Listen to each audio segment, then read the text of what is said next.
For today's video, gagawa tayo ng tatawagin nating strawberry chia pudding. So we need strawberries at ikat lang natin, ilagay natin sa ating blender. 2 cups of Earth-Owns almond milk.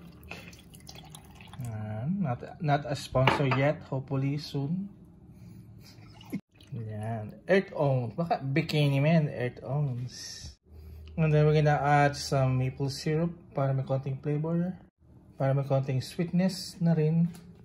Anyway, yung ating almond ay medyo may tamis na rin siya.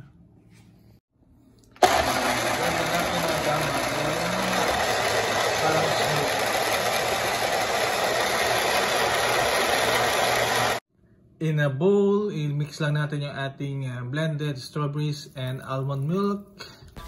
Mag-save na rin ng mga half cup for later use.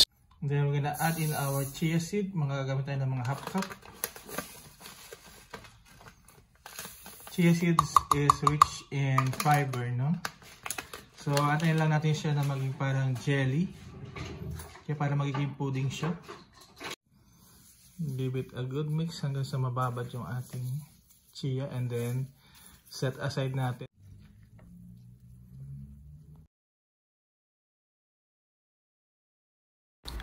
Ngayon, iset aside natin yung ating mixture. Ilagay natin sa fridge ng mga an hour or more.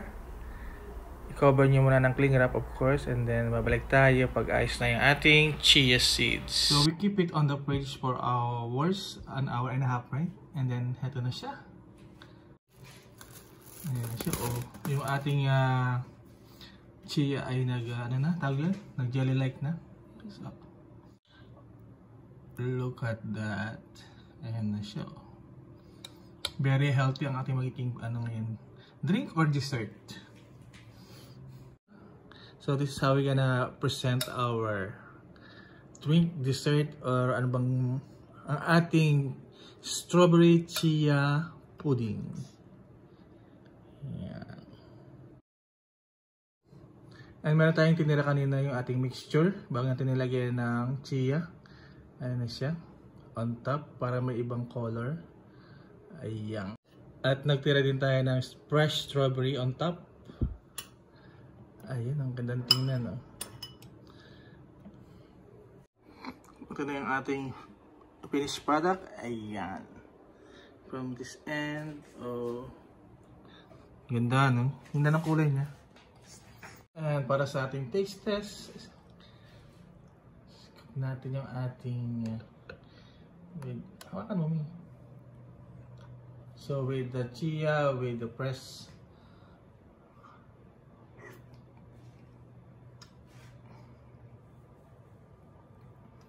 harap ha? Ha?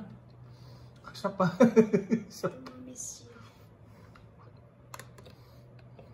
Look at that. Tapos pag inahalo mo na yung ano niya, yung isa niya, nag-ano lang siya, nag-slide down lang siya. Chia.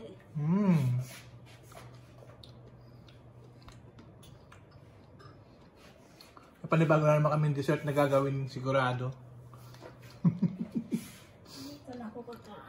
Try nyo na guys ang ating new dessert. Strawberry chia pudding.